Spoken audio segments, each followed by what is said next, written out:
I'm good, thanks. I'm glad to be here. Hello, darling. I'll get to the school. Is there anything else you want me to do? Oh, put some leaflets there. Do you want some emails? You bring oh, yes. That's my favourite job. Yeah.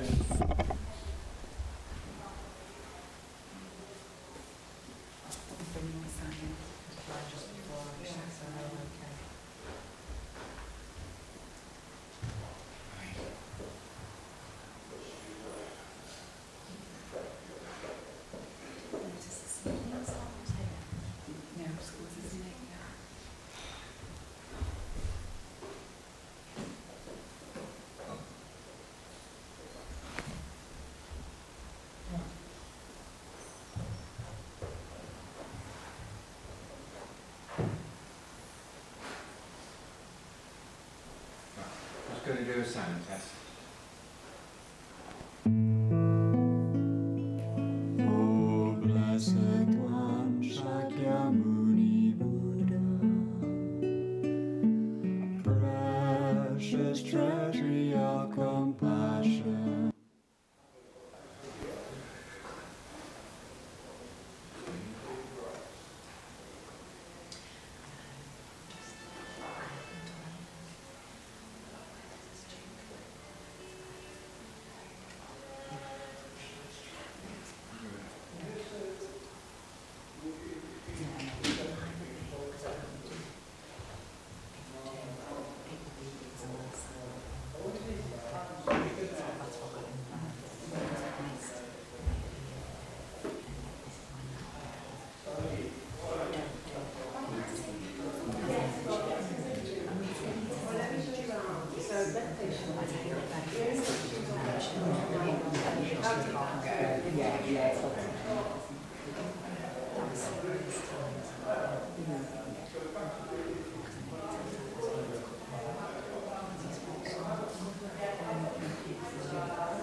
How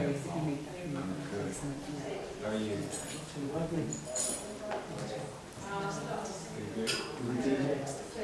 Yeah, I can see that's in the desk. Let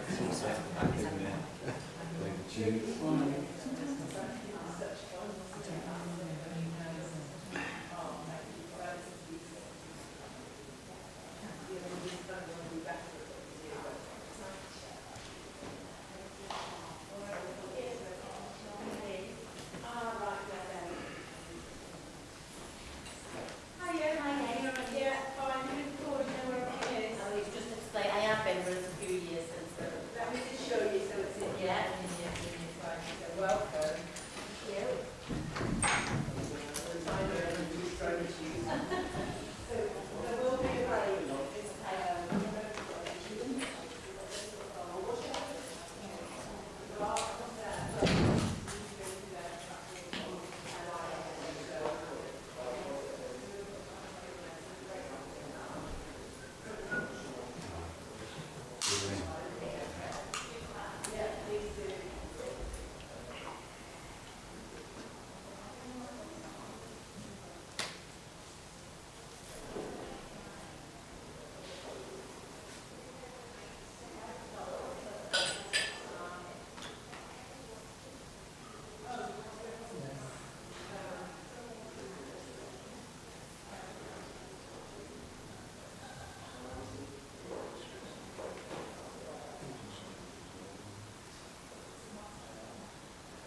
some water here, if anyone needs it. We'll just need some cups. Otherwise, you've got anything that. And we need the table.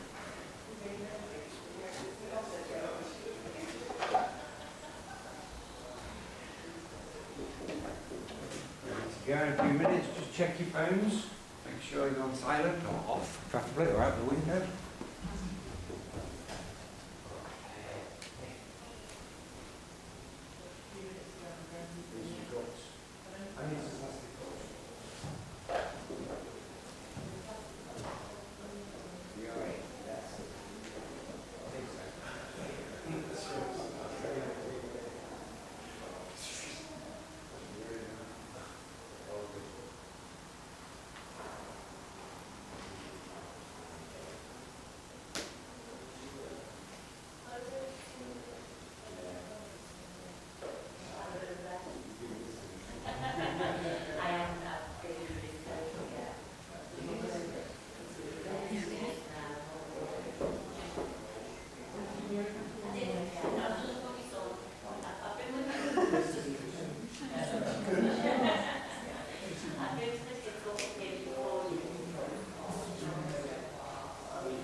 Just a little gentle reminder, put your phones off or put them on silent, and I'm going to double check mine in case it goes on.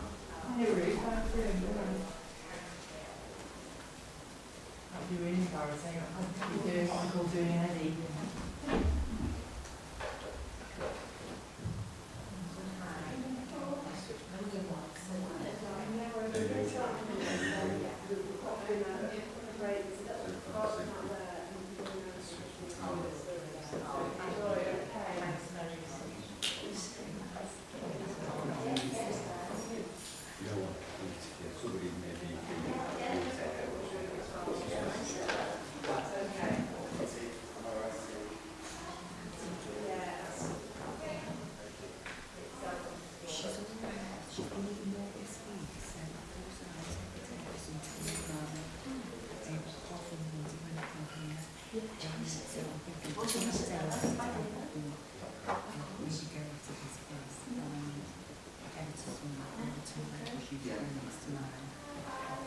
Fresh air.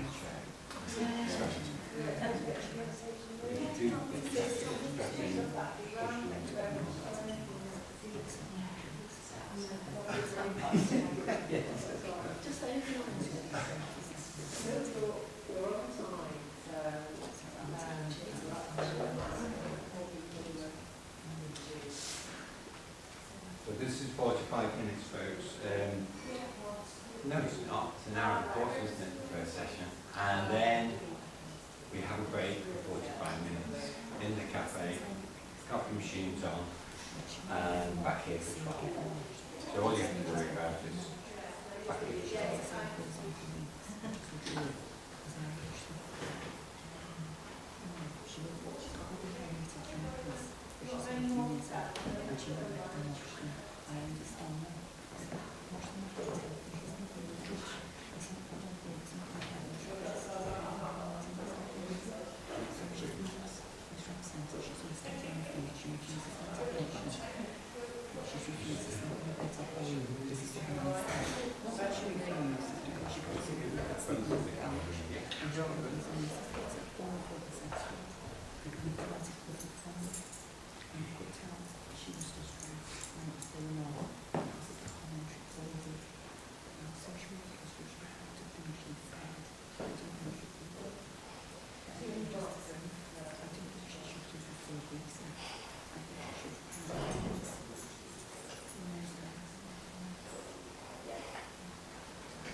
Elaine, could you get a cushion for the lady who's just about to come in? She's got some blood on.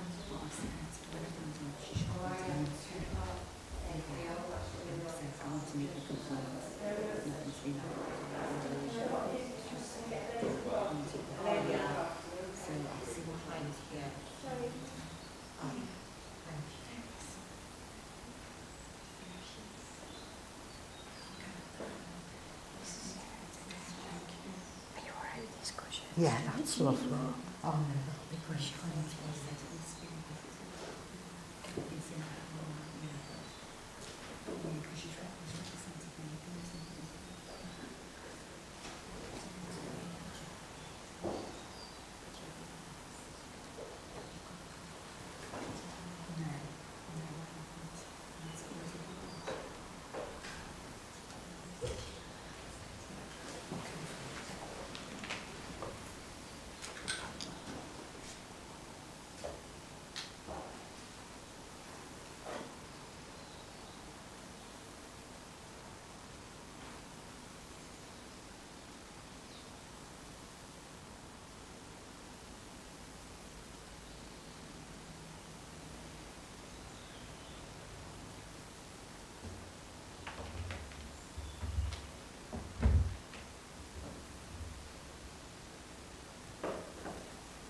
He's got to have the microphone right in front of my mouth.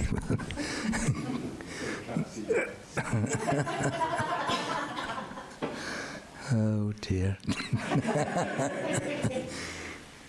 I remember that.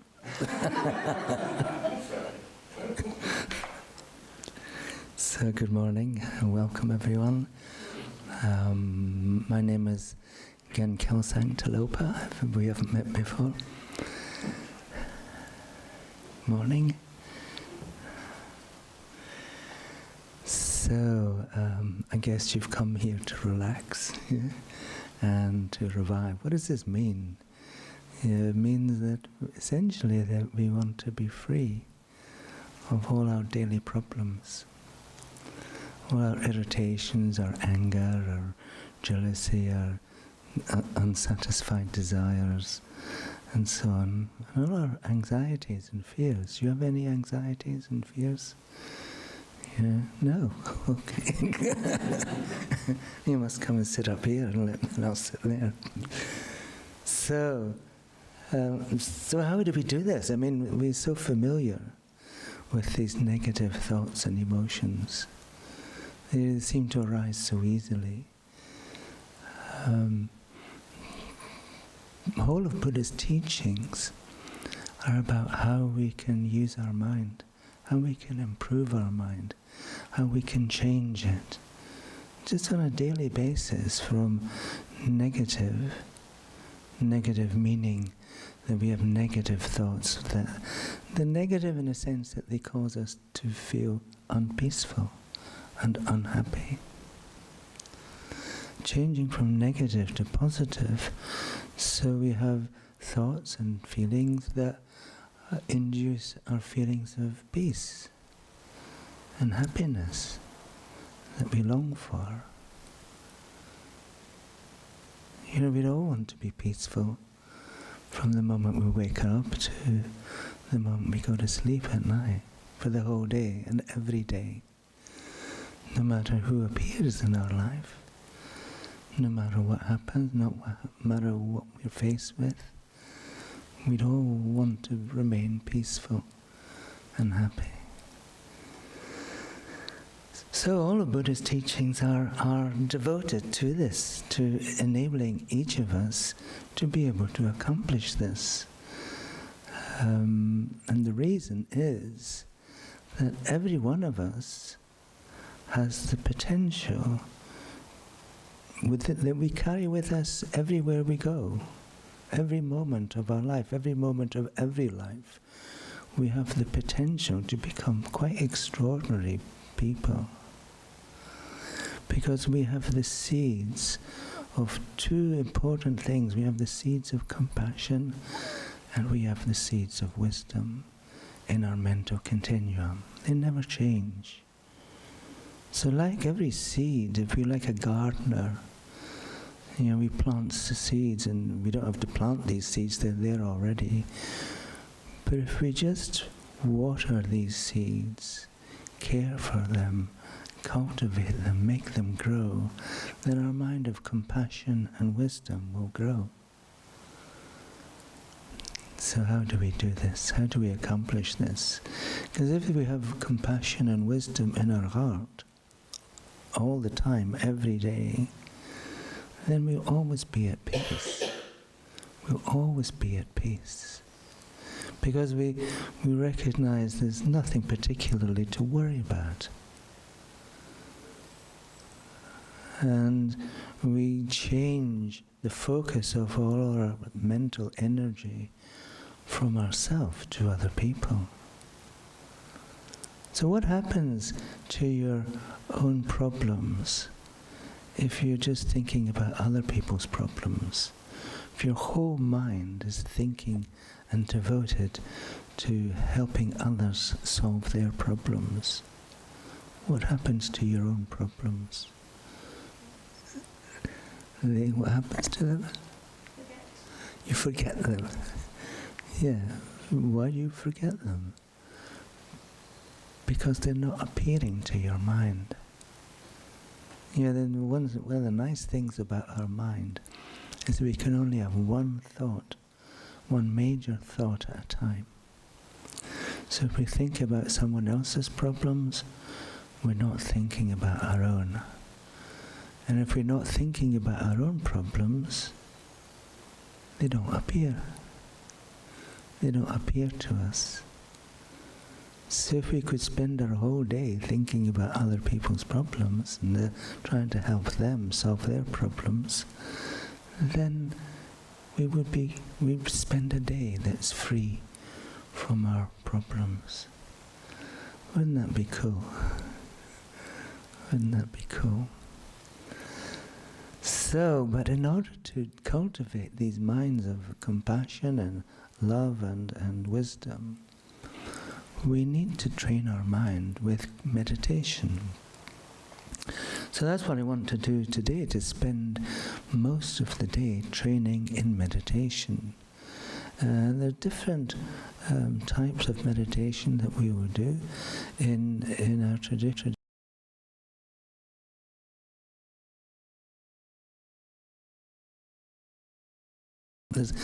There's a whole package of mental training that's called Lamrim. Lamrim is I'm not sure if it's Sanskrit or Tibetan, I can't remember. But anyway, it simply means the lamp for the path to enlightenment. Lamrim means the lamp for the path to enlightenment.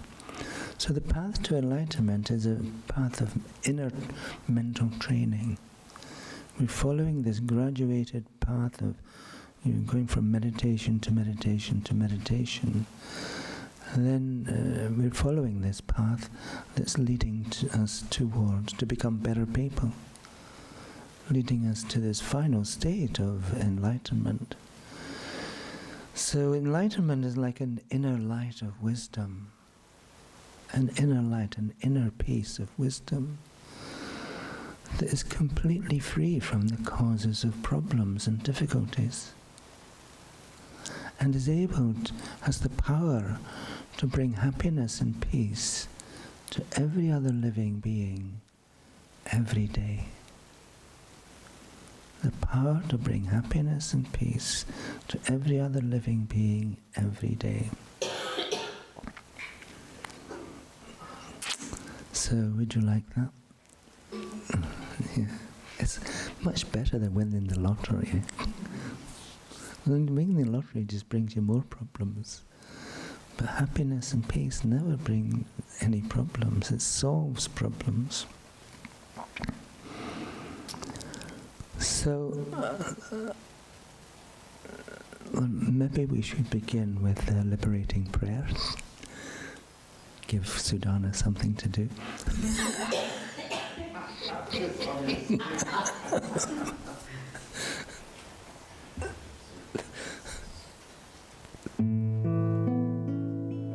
O Blessed One, Shakyamuni Buddha,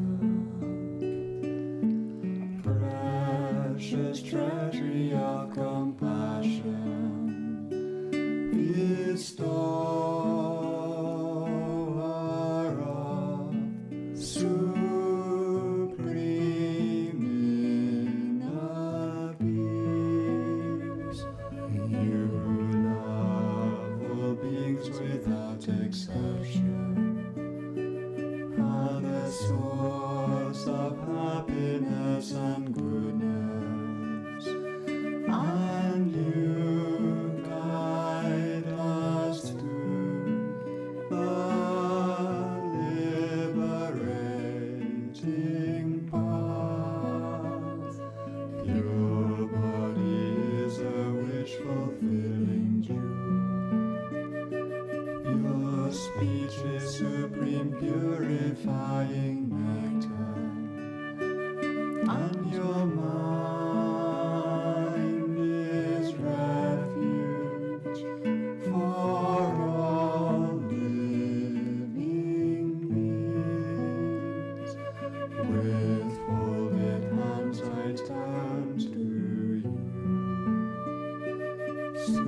supreme unchanging friend. I request from the depths of my heart, please give me the light of your wisdom to dispel the darkness of my mind, and to heal my mental continuum. Please nourish me with your goodness, that I in turn may nourish all beings with an unceasing banquet of delight. Through your compassionate intention, your blessings and virtuous deeds, and my strong wish to rely upon you, may all suffering quickly cease, and all happiness and joy be fulfilled, and may holy Dharma flourish forevermore.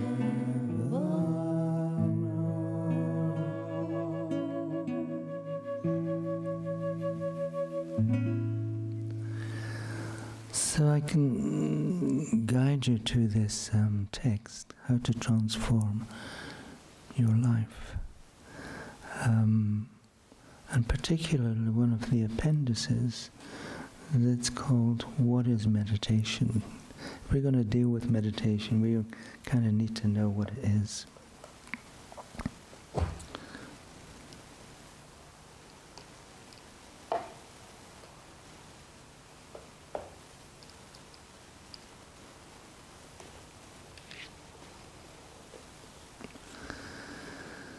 Meditation is a mind that is single-pointedly focused on a virtuous object. We can be single-pointedly focused on a non-virtuous object, Virtue simply means that which is the cause of happiness, and non-virtue is that which is the cause of suffering. So if we're single-pointedly focused on a wish to cause hurt and harm to somebody else when we get angry, you ever been angry? You know, anger is a mental factor, a component of mind. And when we see something unpleasant that we perceive to be unpleasant, we exaggerate its unpleasantness. And we focus our attention on it, and then we wish to harm it. You know, either speaking badly or doing something unpleasant towards the object. Now it can be an animate object like a human being or an animal, or it can be an inanimate object. You wish to destroy something. So, but meditation is only about focusing our mind on objects that bring peace and happiness. So we need to know what these objects are for a start. So single-pointedly focused on a virtuous object and whose function is to make the mind peaceful and calm.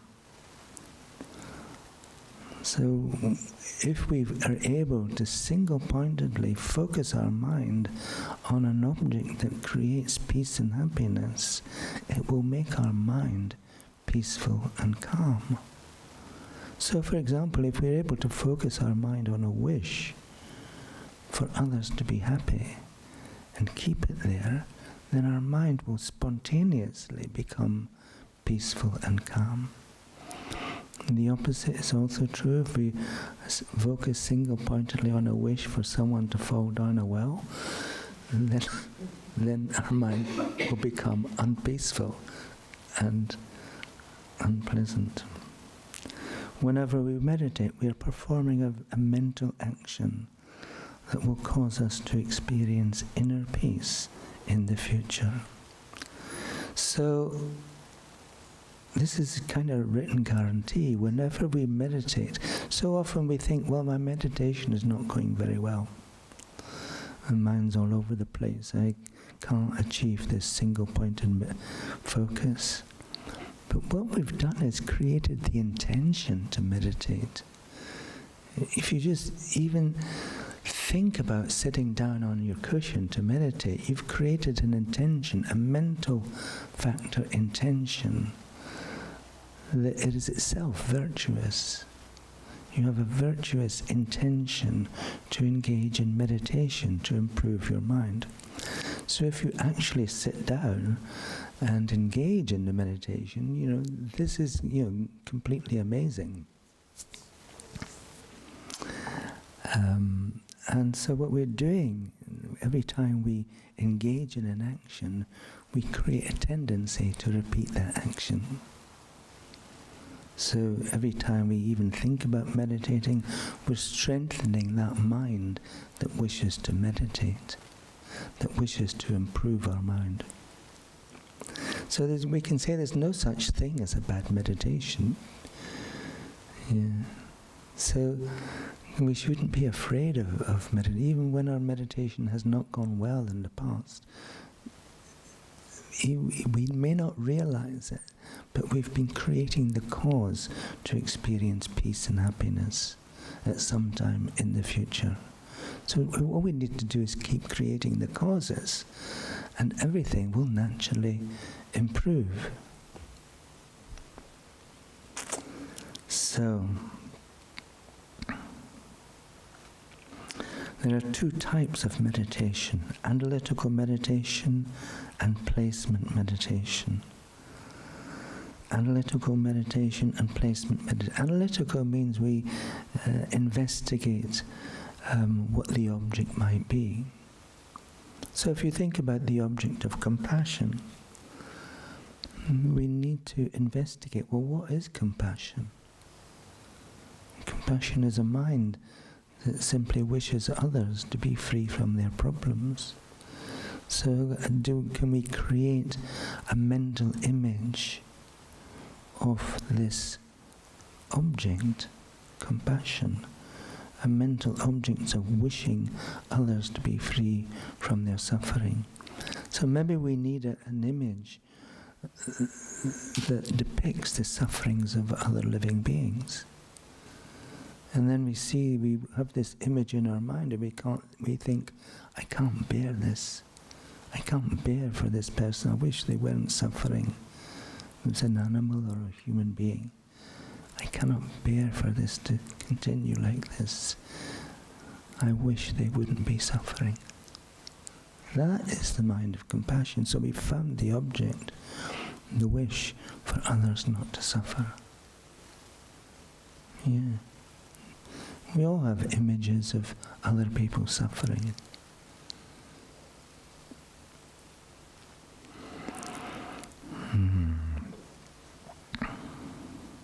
So that's the analytical part. And then the placement part is we place our mind on that thought, and then we try and hold it there without distractions. We hold it without distractions. As soon as a distraction, our mind flits away to somewhere else. If we can recognize that it's gone, then we just bring it back again. We let go of the distraction and bring our mind back to the object of our meditation. So, well, let's begin this process. We're using a very simple object that you're all familiar with.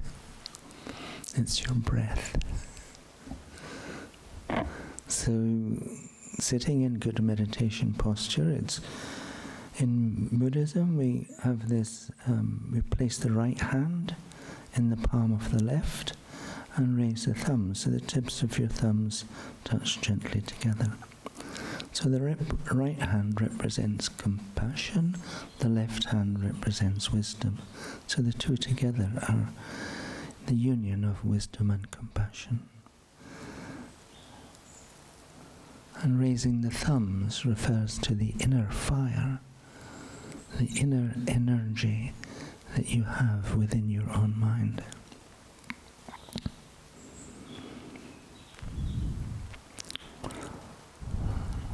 You can have your eyes gently closed or very slightly open. And just check that your body is comfortable and relaxed.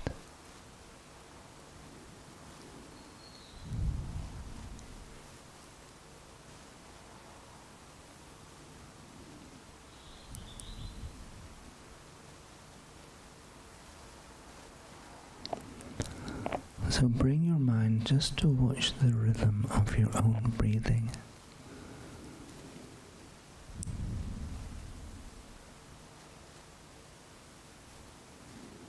You breathe in, you breathe out. Don't try to speed it up or slow it down. Just observe your own natural rhythm.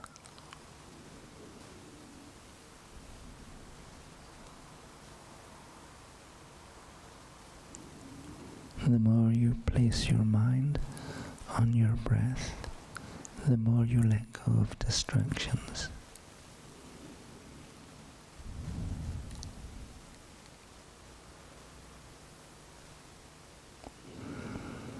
Now we're going to do a very simple exercise that over time will improve your concentration. So every time you breathe out, just count 1. And then the second breath count 2, and so on. And just begin by seeing how many breaths you can count before you lose concentration, before your mind goes somewhere else. So on the next outward breath, begin to count at 1.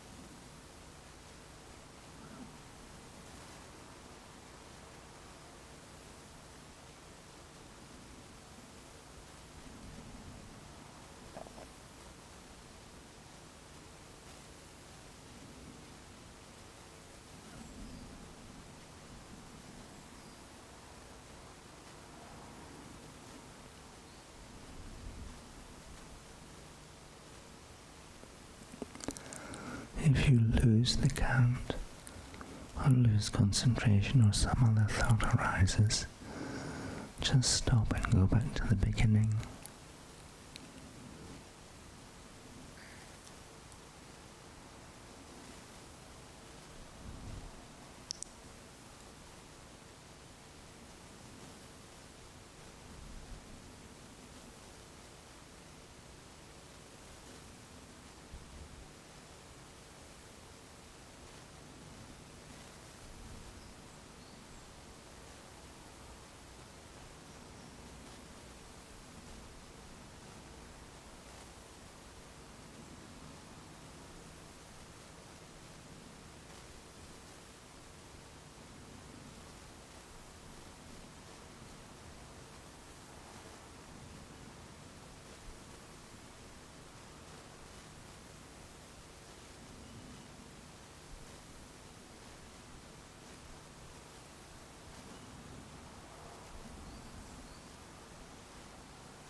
So no matter where you are in the count, just take another 4 breaths.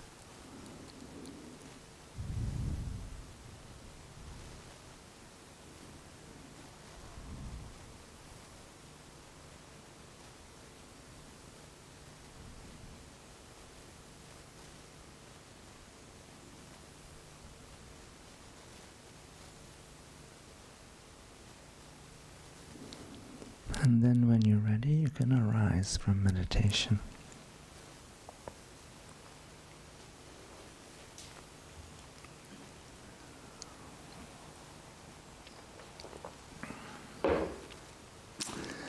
So, generally when we're beginning meditation, certainly my experience when I tried this many years ago, I would get to about 4. And then some other thought would arise. The object is to be able to count up to 21. You know, so 4 is not very long. 4 breaths. It's just, so this kind of lets us see how poor our concentration actually is. But if we keep going back, every time we lose, every time a distraction appears and we lose the object, if we realize it and we go back to begin again at 1, and we keep doing this, gradually we'll be able to count more and more breaths. And eventually, over maybe 2 or 3 weeks, we'll be able to count up to 21. So it's a very simple and easy way to improve our concentration. And then we can apply that concentration. We have got the confidence then to begin to take other mental objects. You know, our breath is very neutral. Doesn't make you too excited or too despondent.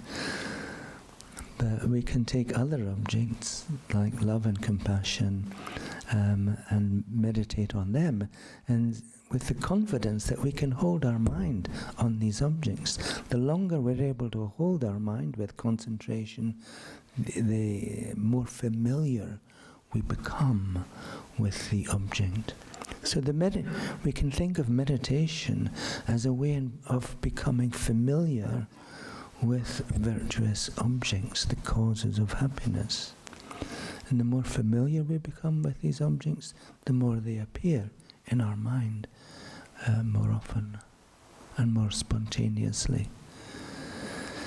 So, for example, we can get to a state when we're just walking down the road and a complete stranger comes to us, and instead of thinking, oh, how are they going to make me feel?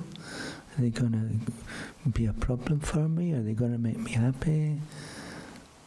Instead we're thinking, oh, how can I make this person happy? How can I help them with their problems? Because this mind of compassion just appears more spontaneously. Yeah? And so when we're doing that, you can understand we're becoming a better person. Yeah, no. Well, you know, whether we're a good person or a bad person depends upon a particular aspect of mind called intention. Very important to ask ourselves, what's my intention here? Am I just working for my own benefit, or am I working for the benefit of others? If I'm just working for my own benefit, then I'll be creating more and more problems for myself in reality. But if I'm working for other people's benefit, I create more peace and happiness for myself. And then I'll have more to give to other people. We have no happiness inside. We have nothing to give to other people. So it's about, we need to cultivate this mind of peace and happiness. Mind is everything. Normally we think all the external things are everything. You know, the accumulation of stuff. You know, that's the whole of Liverpool 1 is based on this idea that people spend their lives accumulating stuff. You know, going shopping, getting more stuff. But it's not a source of happiness. If it was, everyone who had the most stuff would always be happy, the happiest. But you know this is not true. And it's the same with all the old worldly concerns like reputation. You know, we're so concerned with my reputation. We're so concerned with whether I'm experiencing pleasure. We're so concerned with whether people are appreciating and praising me, and so on. We don't care what happens to other people's reputation, or whether other people get praised, or whether other people get blamed. Sometimes we feel like it would be better if they're blamed. Yeah. So we come to realize that if we're really interested in creating happiness and peace for ourselves, we've got to look inside our mind, and we've got to begin to create the causes of happiness within our own mind. And this involves meditation. Like I said, the way in which we change our mind, we make our mind more familiar with virtuous objects. So how do we deal with the problem of distractions? You know, our concerns about what's happening externally. Well, I think one way to deal with them is when we're sitting down to meditate, just imagine that all our external world just disappears into space.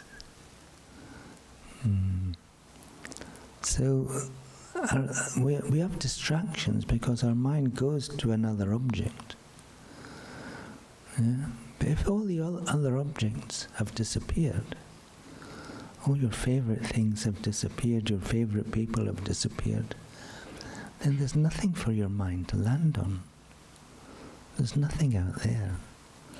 And so it becomes much easier just to focus on your own meditation. So let's try this then. Let's try getting rid of all our distracting images and objects.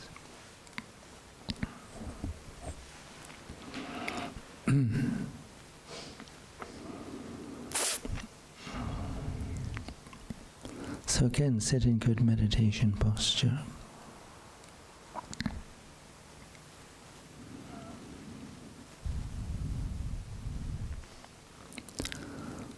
Just allow your mind to settle by watching your breath for a few moments.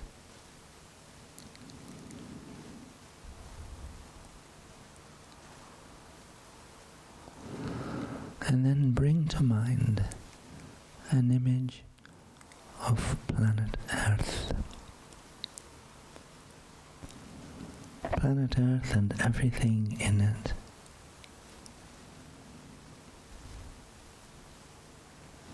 All its great cities and its oceans and its mountains and its continents.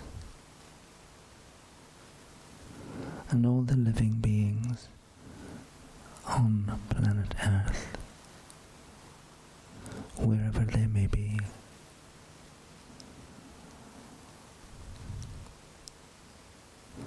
And then through the power of your own imagination, try to visualize planet Earth dissolving into space from the edges inwards.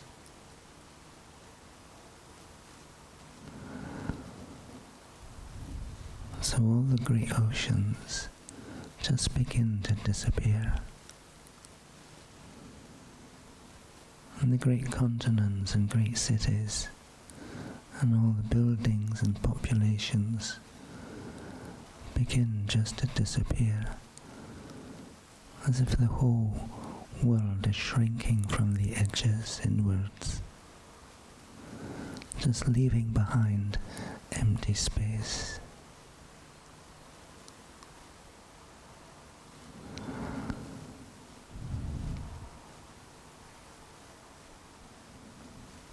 And imagine this just continues until all that remains is this city. As if the city alone is suspended in space. Everything else has stopped appearing. And then even the city begins to dissolve away. First the river, and then the great buildings,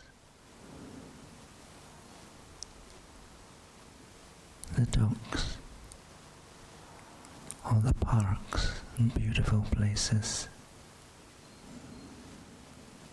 all the houses, the roads, the shopping centres, and all the living beings, the human population, the animals, the birds, the insects, until eventually all that remains is this room.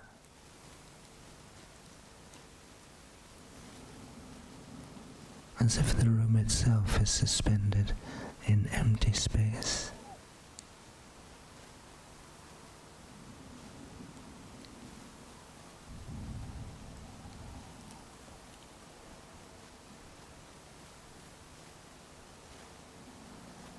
And then even the room begins to dissolve away.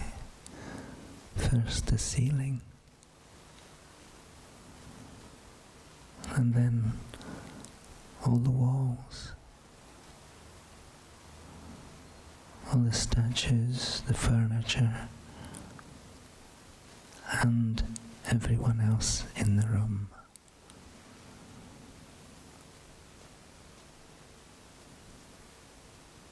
And finally the floor, and even the chair on which you're sitting. So all that remains is you, your body and your mind.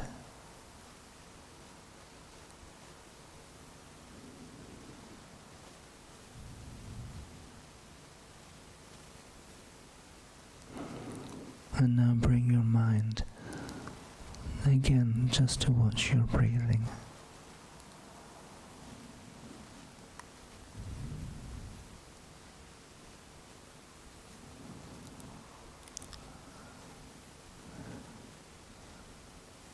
And as you breathe out, imagine that you're breathing away all negative thoughts and feelings in the form of black smoke.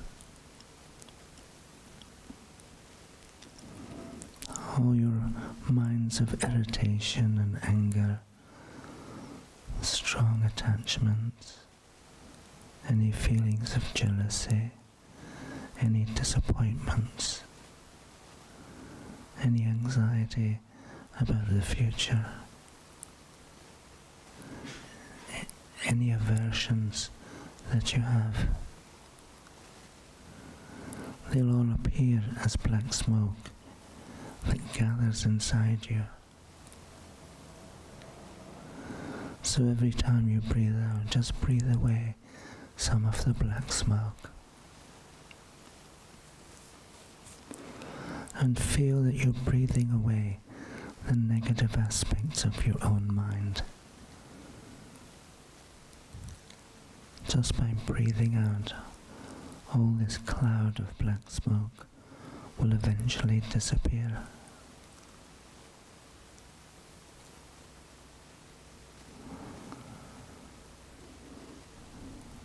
And as you breathe in, imagine you breathing in white light. This light comes from the blessings of all holy beings, all Buddhas and Bodhisattvas who have gone before.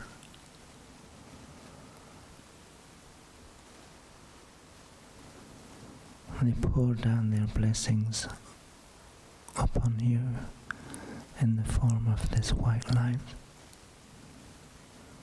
So as you breathe in this light, you feel energized with positive energy,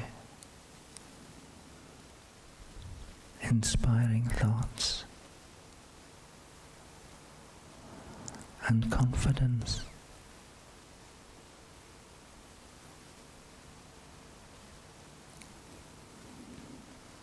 So sit in meditation, breathing away the black smoke and breathing in white light.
Just take another 4 breaths to breathe away the last of any remaining black smoke.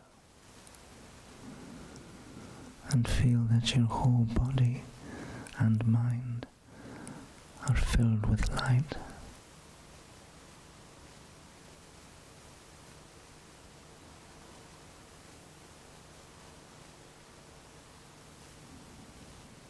Your mind is full of positive thoughts,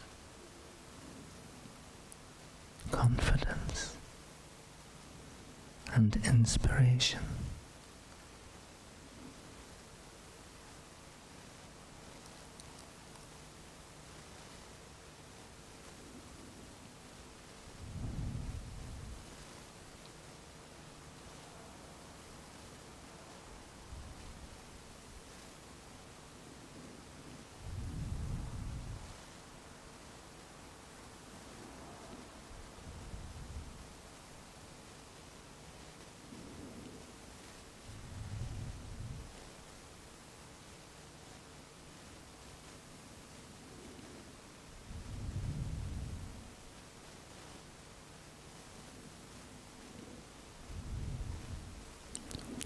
You may notice a deep feeling of peace and contentment.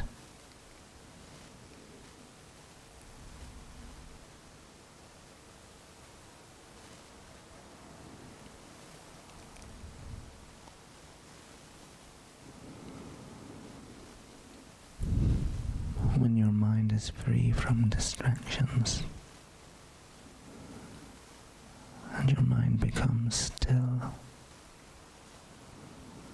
this feeling of peace and contentment will naturally arise.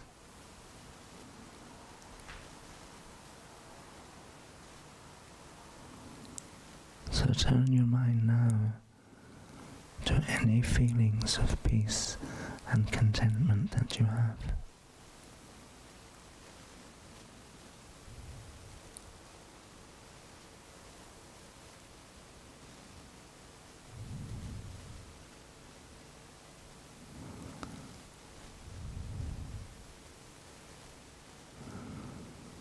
This clear mind is like your basic mind, like a clear sky that's free from clouds.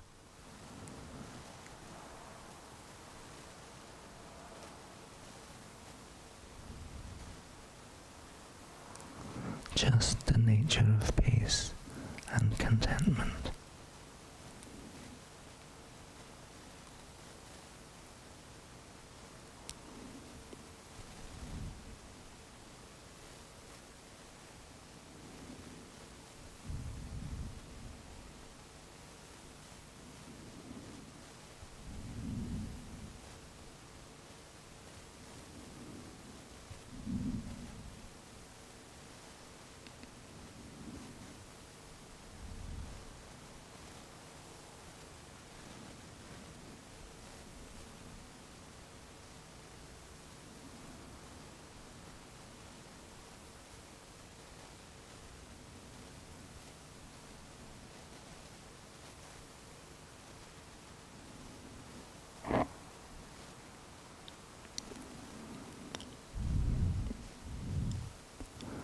So now you can begin to relax your concentration once more, but try to remember any feelings of peace and contentment that you have, because you can bring them back again anytime, anywhere.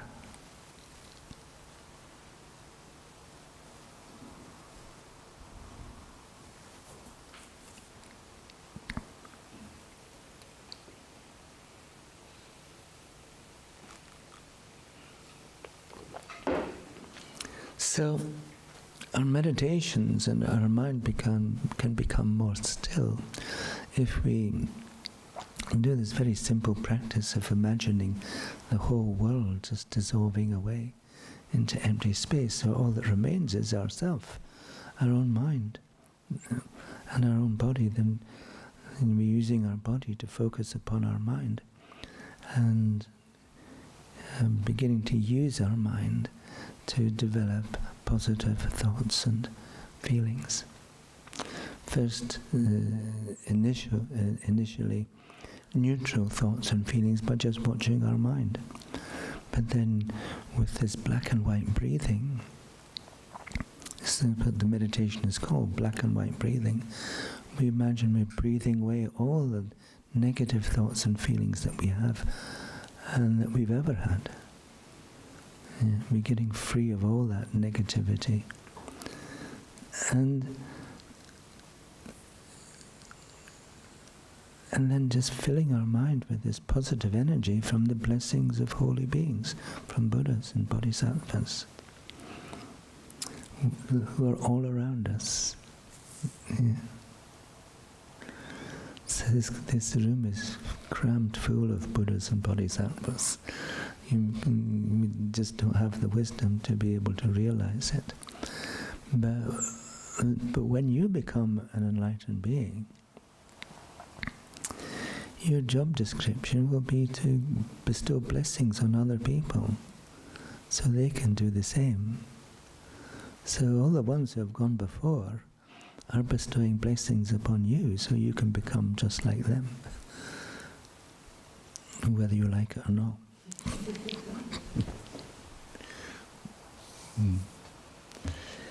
So, one way to receive the blessings of enlightened beings into our body, speech and mind is again just to use our breath. To mix our breath with what's called mantra, M-A-N-T-R-A. Each enlightened being has a mantra. So there's a mantra for Avalokiteshvara, the Buddha of compassion. There's a mantra for Buddha Tara, the female Buddha. There's a mantra for Buddha Shakyamuni, and so on and so forth. All the enlightened beings you see behind me, they all have their mantras. But there's one mantra that covers all enlightened beings, all Buddhas, and it's very simple. It's only 3 letters.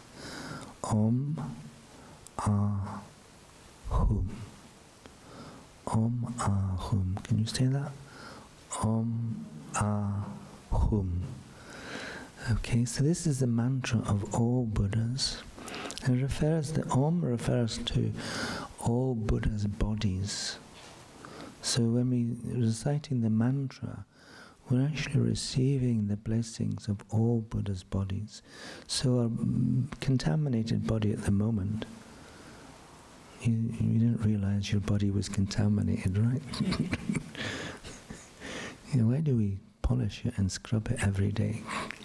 If it wasn't contaminated, we wouldn't need to do that.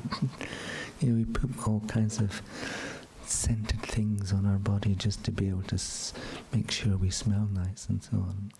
And we clean our teeth and just to make sure our breath doesn't smell, and so on. We have clean teeth. So if you don't think that your body is contaminated, just don't do any of these things for a couple of weeks. And your friends will tell you. If you have any friends left by that. So, you come to understand that what we need is bodies that are not contaminated. And it's like a body of light. But when we get the blessings of Buddha's body, we're recreating that potential. We're reaffirming that potential for us to become, to have the body of a Buddha. It's uncontaminated and it doesn't expire. There's no expiry date on a Buddha's body. We all have expiry dates, no? Yeah. Problem is we don't know when that is.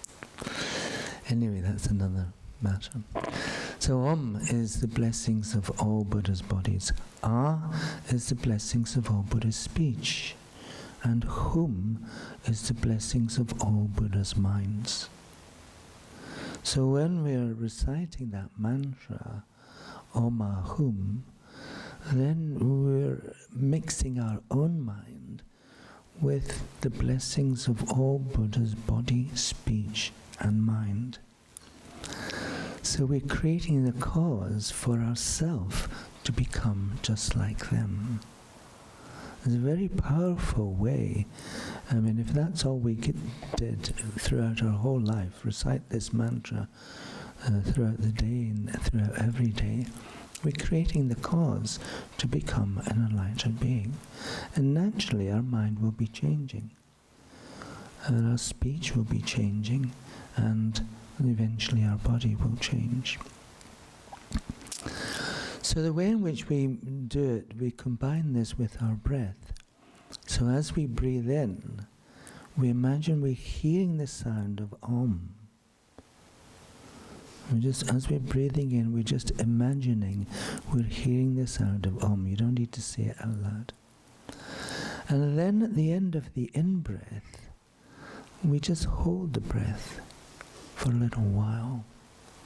Not so long that we get uncomfortable. You don't want anybody passing out. But just as long as we're not getting uncomfortable. And as we're holding our breath, we imagine we're hearing the sound of Ah, or Buddha's speech. And then at the end of holding our breath, we breathe out, and we imagine we're hearing the sound of Hum, the blessings of all Buddha's mind. So we will just keep repeating that cycle of breathing. Om as we breathe in, Ah as we hold the breath, and Hum as we breathe out. We just keep doing that. It's very simple. But it's a way of receiving the blessings of enlightened beings into our body, speech and mind, but particularly our mind. As I said before, our mind is everything. So if we create the mind of an enlightened being, then that's who we become. Our body and our speech becomes the body and speech of an enlightened being. You know, other people might just see us as our ordinary person, our ordinary physical appearance, but inside we're entirely different. Okay, yeah, should we do this?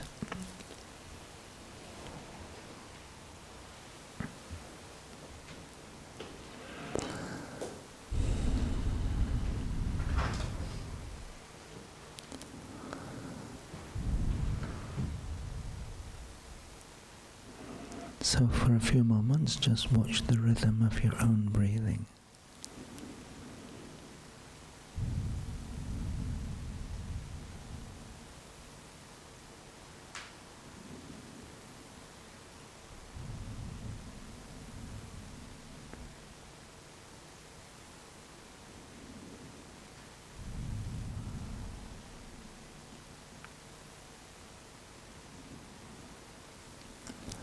And then on the next inward breath, imagine you're hearing the sound of Om.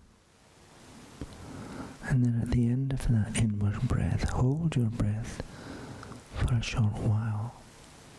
Not so long that you get uncomfortable. And then imagine that you're hearing the sound of Ah. And at the end of holding your breath, you breathe out. And imagine you're hearing the sound of Hum, and then continue like this.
And as you're reciting the mantras, feel that you're actually receiving the blessings of holy beings into your body, speech and mind.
So take another 4 cycles of breath.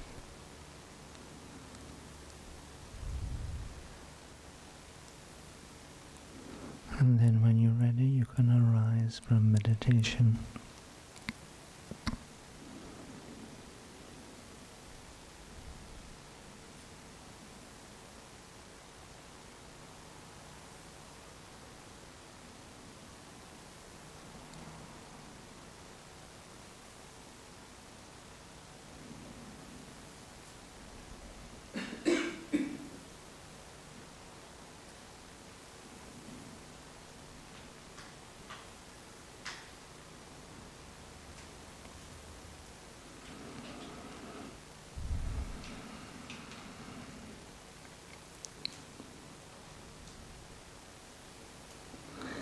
So with this meditation, essentially we're purifying ourselves.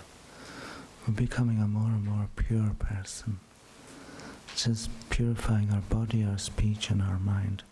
We may not realize it. It's not something that happens overnight, but if we think of ourselves creating or recreating ourselves for the rest of our life.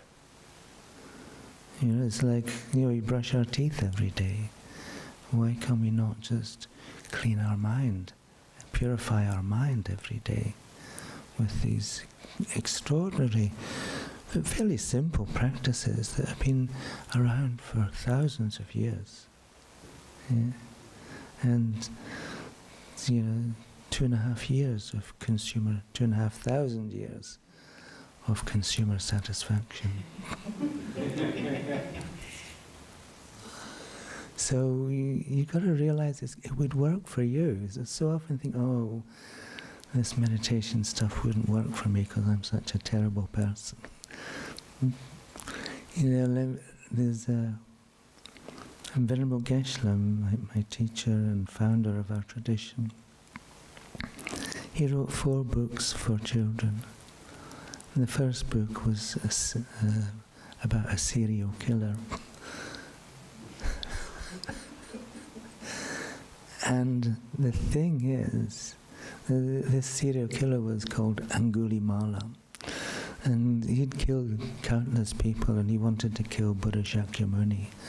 But when he met Buddha Shakyamuni just treated him with love and compassion. He wasn't afraid of him at all. And because of this, because he'd met Buddha and this love and compassion that came from Buddha's mind, his own mind just broke open. And he had realized how much sorrow and suffering he'd been creating, both for other people and for himself. And so he just laid down all his weapons and became a follower of Buddha. So if you haven't killed 999 people in this life, you've got a good chance. Okay, so maybe we'll take a break. And then use some of the methods that we've learned in this section in the second session to further experience what it's like to be able to really cultivate, pure, positive, virtuous thoughts. And the more we do this, the more familiar our mind becomes with the causes of happiness and peace. Okay, any questions? Good.